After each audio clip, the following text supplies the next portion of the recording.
Hey guys, Brian delivers you the goods here. I guess I'm returning to you again this afternoon, and I really thought I was gonna work again today, but my boss just told me come in Monday, so I'm like, I guess I'll have to. I hope it's not anything bad, but because I've missed out 2 days this week, or a couple days at least. But I'm not working tomorrow, so I'm gonna have a long weekend. So I will be talking about the CD collection that I'm returning to you for this video, and this is CD collection video 22 that I'm going to be talking about in this collection. So I'm just making sure there's not cracks on the CDs that I'm going to show you. So I'm going to discuss what I'm going to be talking about on this CD collection video, and sorry, I gotta exit out of these pop-ups that I'm getting notifications for from YouTube. And let you know my thoughts on what I thought of each album that I'm going to show you. So let's start with the first one, which is Love and Death's perfect, perfectly preserved. I was saying it wrong. Please forgive me. Now, this album was very good. It was one of my favorite albums this year. I don't know if I would say it gets a 10 out of 10, but it's really enjoyable. I did give it a 10 out of 10 when I reviewed it because I really enjoyed the songs. They were not disappointing. I know they lean more towards the Christian metal side, heavy metal side of it. And sorry if you heard that ding, it's the fucking firewall thing. It does that. It's probably gonna do it again in just a moment because it shows a few pop-ups. There you go again. But yeah, Infamy was the first song that I really enjoyed. Tragedy was very good. Uh, Down was awesome. I really enjoyed Down. And Death of Us is one of my favorite songs, and so is Slow Fire. Uh, Lo Lamento is a very good one. Uh, and Affliction is an awesome song, so I would highly recommend buying this album, Perfectly Preserved by Love and Death. They're a very good band, and I personally love this band. They released a second studio album, which was Perfectly Preserved, and it was hands down amazing. Now, the next one, there's been a lot of controversy with this next album I'm going to show you, and it's A Day to Remember You're Welcome that I'm showing you guys. I did buy the CD, and it's not my favorite album this year, but it's it has its moments where it's good and moments where it's not so good. Like F Fuck You Money is a song that not too sure if I like. Sorry if I did the finger thing.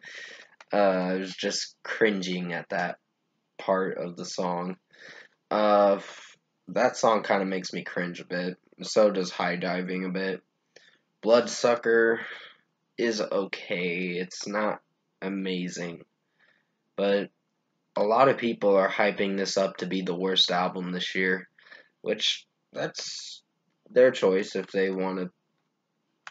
That's their opinion if they think it's the worst album. I personally think it's decent. It's not amazing as the last album was. The last album wasn't that good, but I think the last album I liked from them was their 2013 album, Common Courtesy, which was very good. I liked certain songs off You're Welcome, like Viva La Mexico has. I can understand that there's some points in the song that are not so great, but it's an alright song. It's not. It's a song to just uh, kind of enjoy and party to, I guess you could say. Looks Like Hell was actually done very well, but not to the point where it was great. And Degenerates, still my least favorite song. But I do like the bridge part of the song.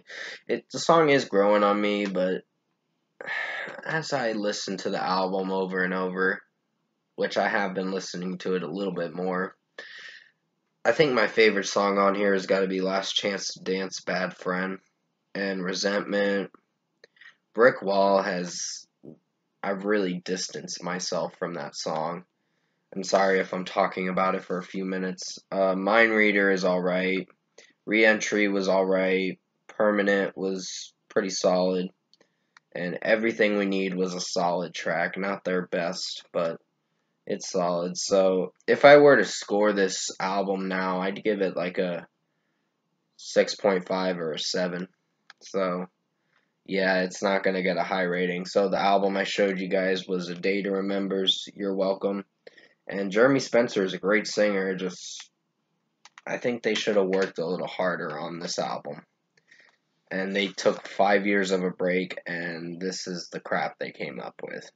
So a little let down at that aspect about the album, but yeah, it's an album that's kind of forgettable. The next album I'm going to show you, and sorry that I've been talking about You're Welcome for a bit. And I know most of you guys are going to be like, oh, you have that album? I'm like, yep, I have that album. And I only spent like $10 on it. But now the next album I'm going to show you is Kings of Leon, When You See Yourself. This one I kind of enjoyed more than You're Welcome. And here's the back of it, of course, for the CD. I really enjoyed this album. It's a good album, I guess you could say. Caleb's voice does sound muffled from time to time in this album, and that could be a slight concern with how the album's going to execute.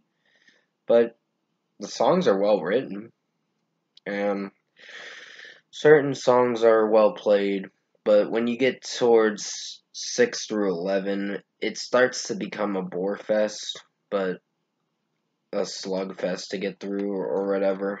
But it's not a bad album. I know a lot of people are saying it's not their best, which I can agree it's not their best, but it's something we got for this year for Kings of Leon. But yeah, the songs I liked off it were Time in Disguise, Golden Restless Age, Stormy Weather was really good. The Bandit was pretty solid. Echoing, not so much. It's okay. When You See Yourself, Are You Far Away was very good. It was a good opener to the album. A Wave I really enjoyed. After that, Supermarket, Clarinetti, and Fairy Tale were okay to solid tracks. So not my favorite anticipated tracks I enjoyed. And sorry if you heard that ding, it's my phone being fully charged. So yeah, the album I showed you guys was When You See Yourself by Kings of Leon. Now the next album I'm going to show you guys is something most people actually were surprised with Chevelle. And it's Chevelle's Neurodius album. If you can't see the track list, it's like that, but you probably can't see it very well. Verrucht was a very good instrumental for the album. Sorry if you heard that. It's about to rain here really bad. It's a good thing I didn't go to work today. So Long Mother Earth is one of my favorite songs off this album. Mars Simula was very good. Sleep the Deep was really haunting, and I was just like, whoa, this is weird. It's a weird album, but it's enjoyable for what it is. I really liked it.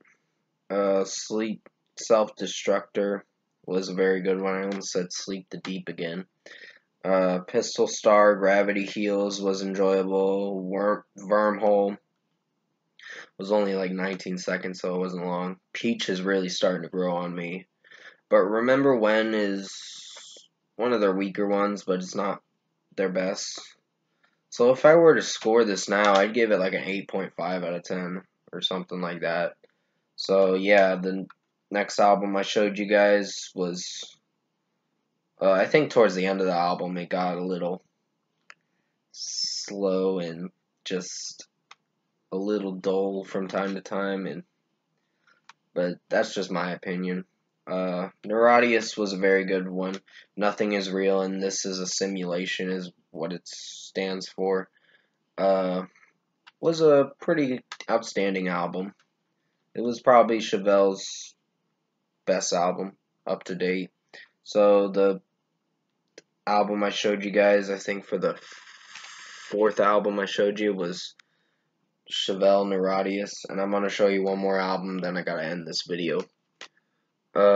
Next album is an acoustic album by Demon Hunter, which is Songs of Death and Resurrection, and I'm glad I own this album, because it was a great acoustic album. It's a little dark, but it was very good.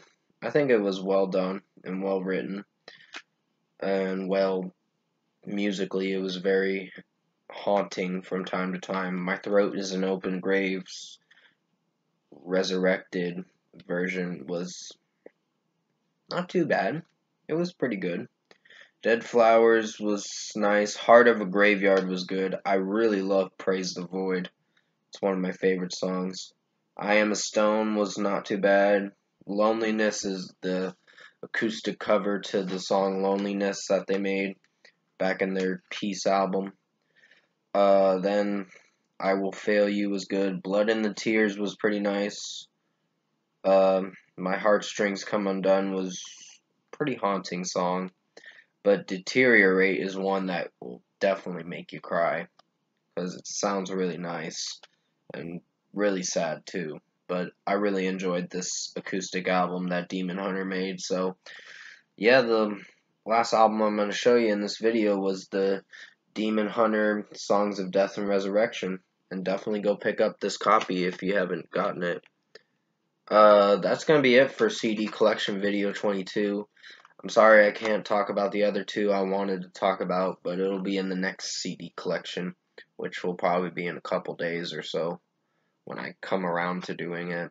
But definitely comment below. Let me know what you guys thought of these CDs I showed you for CD Collection Video 22, which were for Love and Death, A Day to Remember, Kings of Leon, Chevelle, and Demon Hunter. So definitely leave your comments below if you liked the CDs I showed you, and if you did like this CD Collection Video 22 that I showed you, or that I uploaded, or about to upload, of course. Comment below and let me know your thoughts on it. Tap like on this video if you liked it. Subscribe to my channel if you can. Support the channel. I will be returning to you for a movie review, and if you heard some background noise and all that throughout this video, it was about to rain where I'm at. Then the firewall stuff on this laptop was starting to bother the video a bit, so I'm sorry that happened. But video 23 for CD collection will happen soon, or in a couple days at least, probably by this weekend. But definitely stay safe, take care. Hopefully you enjoyed this CD collection video 22 video that I made for you guys today, and I'll see you in my next video.